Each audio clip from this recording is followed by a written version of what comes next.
Hey guys, you are tuned into Alex Callan on Matter of Faction, and today we are on the line with Jay Groenveld. I suppose the brains behind the new project Rain Maiden. Jay, how's it going? Hey, Alex, thanks so much for having me on. It's going pretty good. Thank you so much for having a chat, and awesome to hear. I mean, Rain Maiden has just released the debut single Manic. What can you tell us about that? Yeah, I've just been sitting on these songs for so long. It just feels really good to finally get it out there. The songs are the song is from a really negative time in my life, and it feels really good to turn that into something positive. Um, and yeah, just start getting art out there again. Mhm. Absolutely. So I suppose how long have these songs been in the works for? So the instrumental for Manic was probably written around 4 to almost 5 years ago. Wow. Um, it was originally written as a track for my old band's second release, but once that fell apart, I'd done pretty much all the writing on it, so I just kind of uh, held that over for this new project. Mhm. Because the new project, like Rain Maiden, is you kind of working as a multi-instrumentalist and, writing, recording everything yourself. Am I right? I wouldn't know if I'm super comfortable calling myself a multi instrumentalist. I think it's a lot more about like arrangement and stuff for me. Like I played all the guitar and sung all the parts. But like the bass is a lot of Chris Lallick, the producer. Mhm. He recorded a lot of that. We got Declan White to play drums on a couple of the unreleased songs. Mhm. So it's really been a group effort, um, and I've kind of been the driving force behind the writing, Mhm. and then I haven't worried as much about the actual the playing of the instruments. For me, it's the music that's important, not as much the process of getting it recorded. Mhm. Absolutely. And I mean, especially when you have people like Chris and, incredibly talented people that kind of can get behind your project and, help out in these ways, that's like an incredible way to collaborate. Yeah, absolutely. I think it's really important to sort of recognize what you're good at Mhm. and recognize what someone else might be able to do better, and instead of letting that take away your creativity, using that to sort of further your own creativity. Mhm. Like these people are there to help, so you might as well work with them. And Definitely. music's such a collaborative social thing that I'd just rather get more people involved.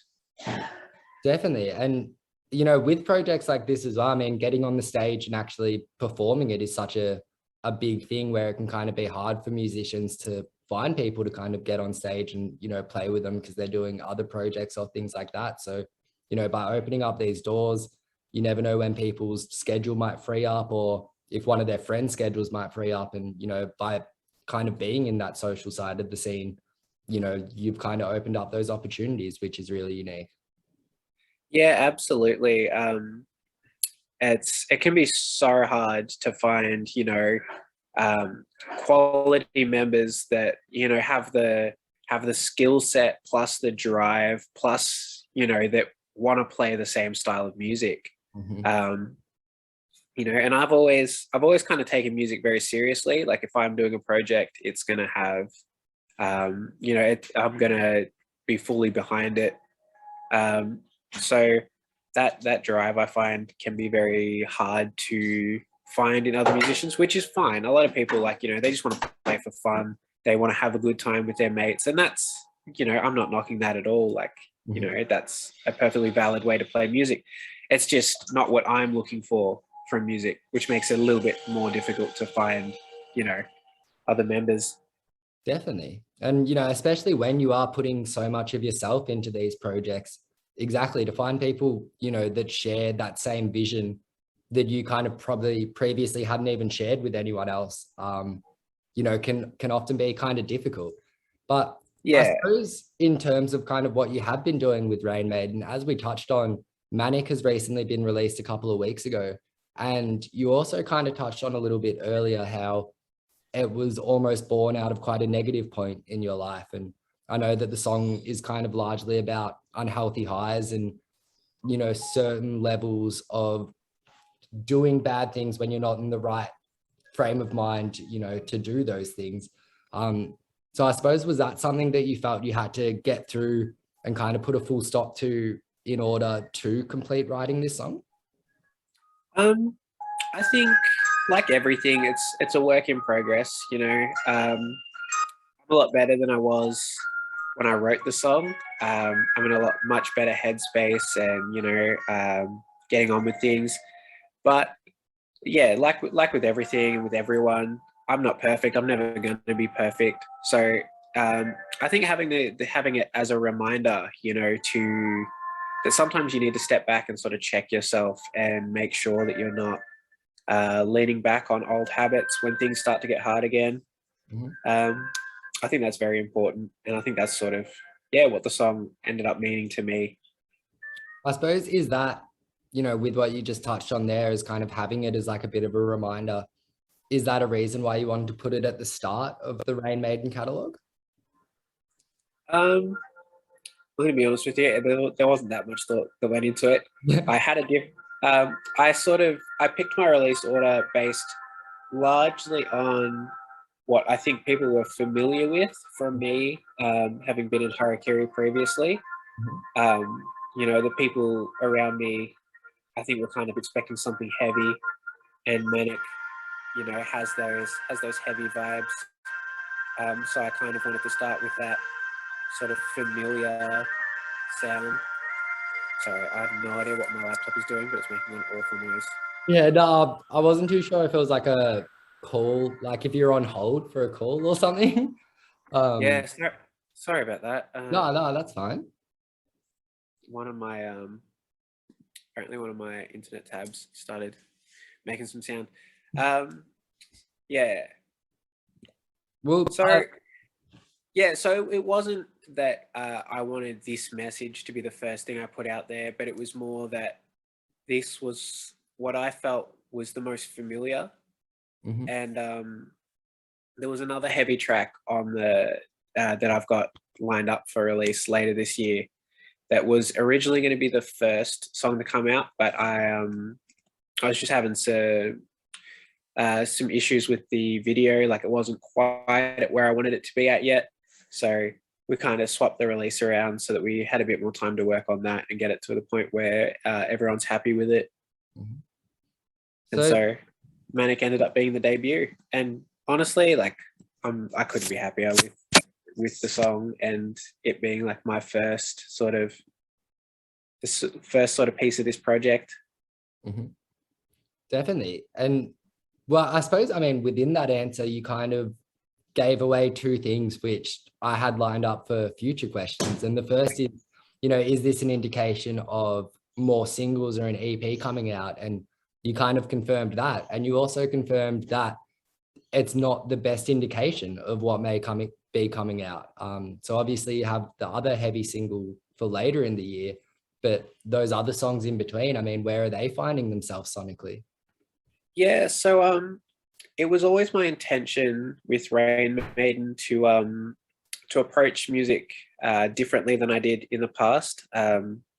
So I've been very like sort of stuck in metalcore and that sort of stuff because it's what I grew up knowing. Mhm. Um, and I found that as I sort of I used to be very like, it has to be heavy, it has to be like unique and weird, and I found, especially through working with Chris, that I'm kind of a lot more chill now about what I listen to. You know, I'll happily put on like pop or hip hop or whatever instead of just always going to metal. So I wanted my approach to music to really reflect that.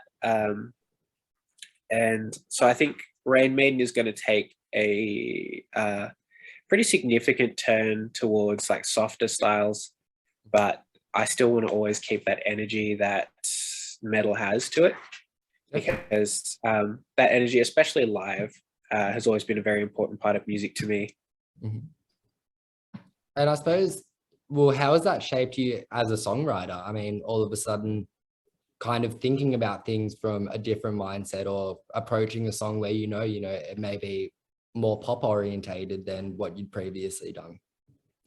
Well, I guess that's the thing about this collection of songs, is that a lot of them were like, I had already written them before I'd really decided to make this project.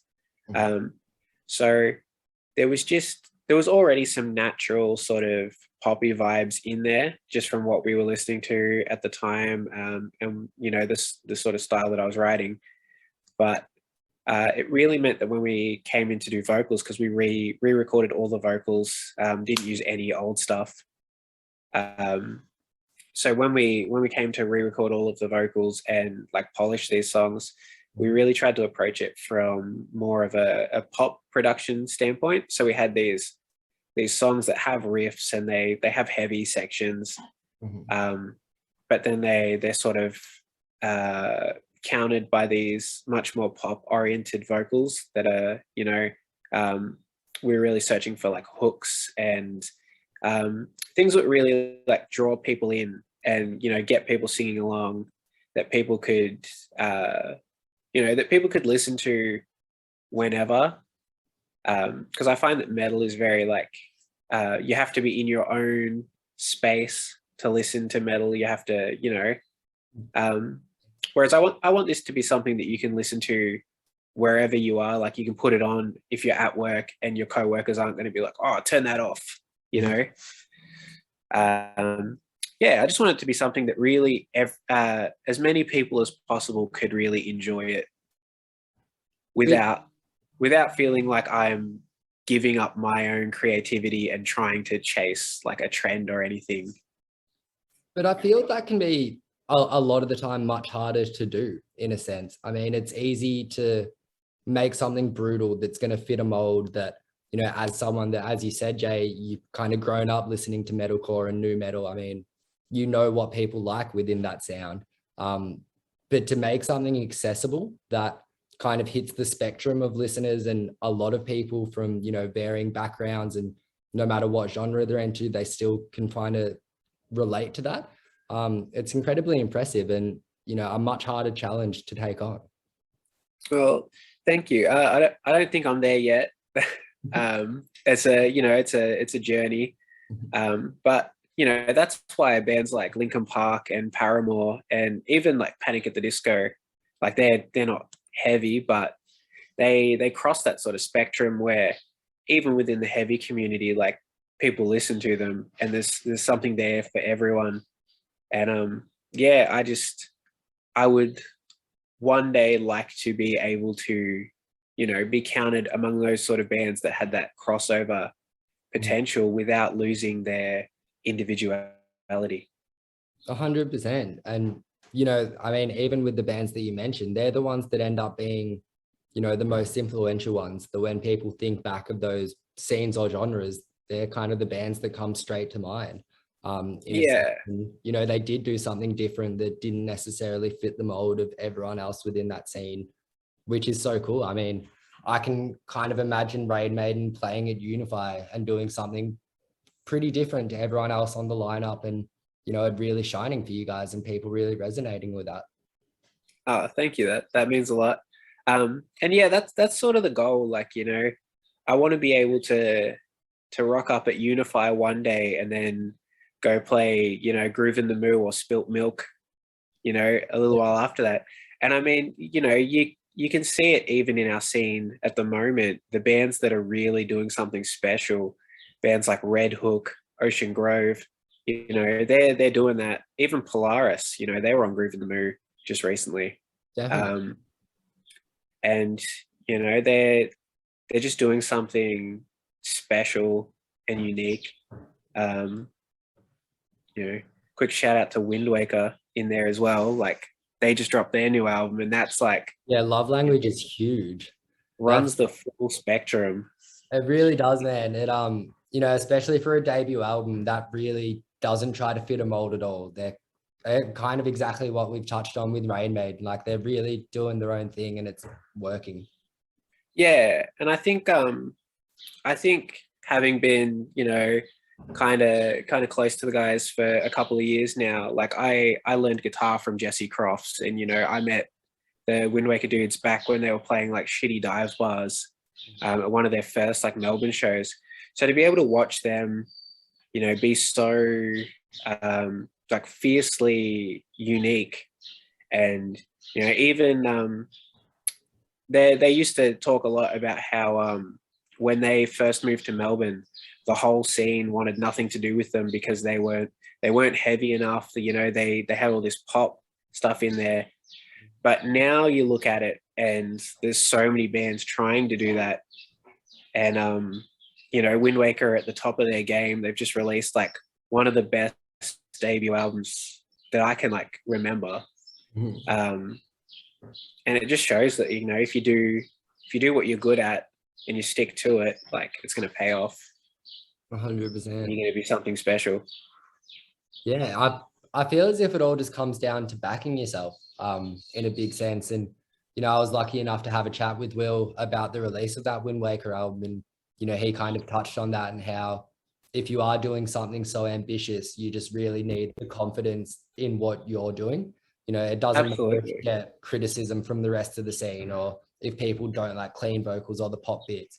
You're happy with what you're doing, and eventually, people realize that because it's authentic, and that's what we want. Like I want the Wind Waker guys to, if they want to go into drum and bass, then rap, then pop, and that's what they want to do as songwriters, do it because it translates and it comes out so cool in its output. Yeah, absolutely. Like if you don't think what you're doing is like the coolest music in the world, then like why would anyone else? Like you're the person that's designing it. Like it's made for you essentially. And if you don't think that it's great, then like why did you make it like that? Definitely. And I mean, I feel like you come across so many interviews with bands and different members of bands where they do try to go that cool route and they don't want to seem cocky or arrogant, so they almost shit on their new music, and you kind of interviewing them being like, no, you need to sell yourself. Like not everyone has heard your band kind of thing. So for the people that haven't, what's going to make them check you out? And if you're not proud of what you're doing, or you're kind of not hyping it up to the extent that it should be, people kind of won't get that attention. Yeah, absolutely. I think that's a big thing with the heavy music scene, especially. Everyone's just kind of scared of being called arrogant or whatever. But I've seen some incredible bands that you'll go up to them after a set and you'll be like, "Hey, that was really good. You guys are doing something special." And they'll be like, "Oh, we're nothing special. We're just another metal band." Mm-hmm. It's like, well, if you tell everyone you're just another metal band, then like that's what you're going to be. Exactly. 100%. There's so many people out there that need to just back themselves that little bit harder, and just let people know, like, yeah, I am special. The music we're making is special. Because like it is. It's no one else is going to make that music. Even exactly. Even if you're one of those bands out there that's a carbon copy of Alpha Wolf.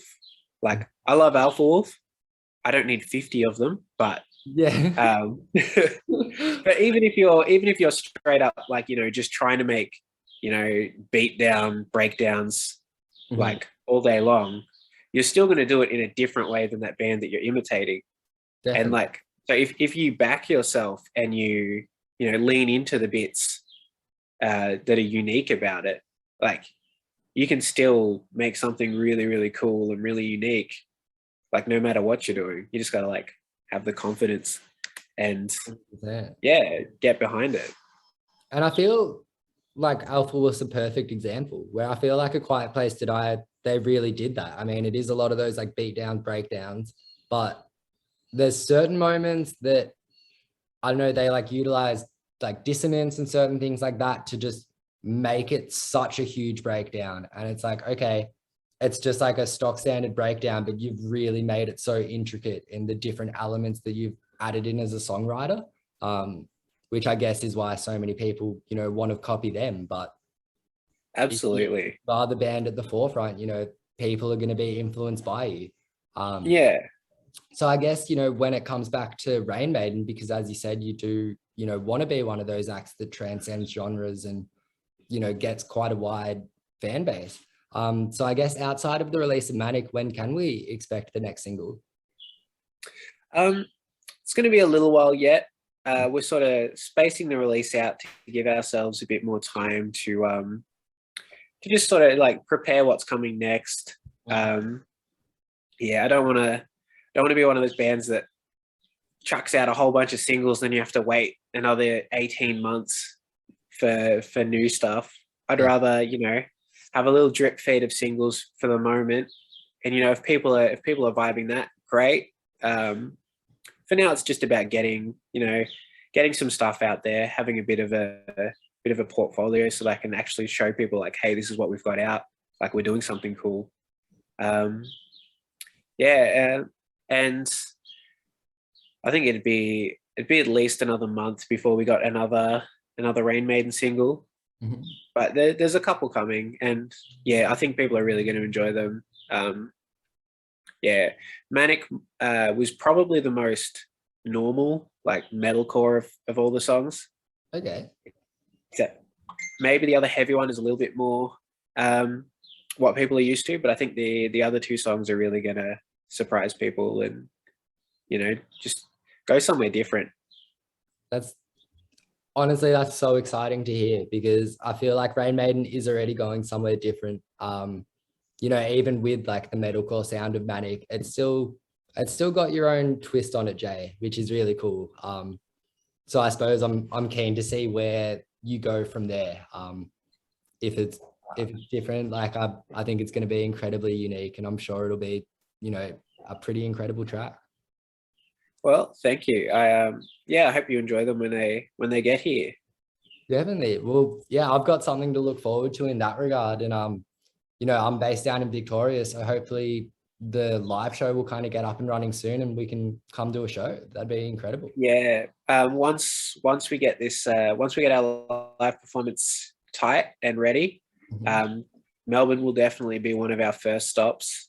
It's like a second home. Like I lived there for almost 2 years, and I've played a lot of really great shows down there. So I'm very keen to get back and see some of the dudes again.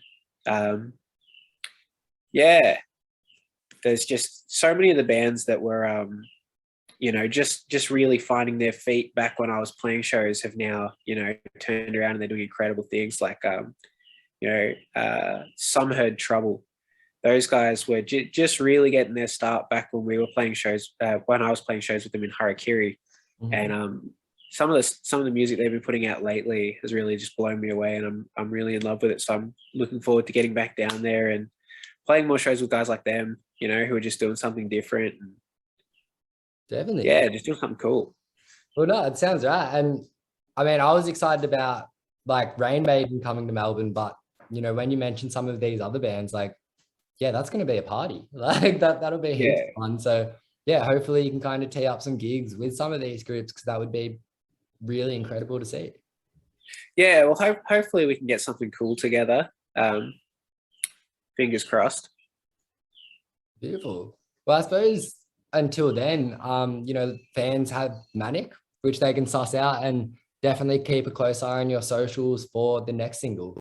Because Rain Maiden is kind of relatively new, so I can imagine you're going to come out of the gate swinging, and it's just going to get bigger and bigger from here. So people should get on it now. Yeah, that's absolutely the plan.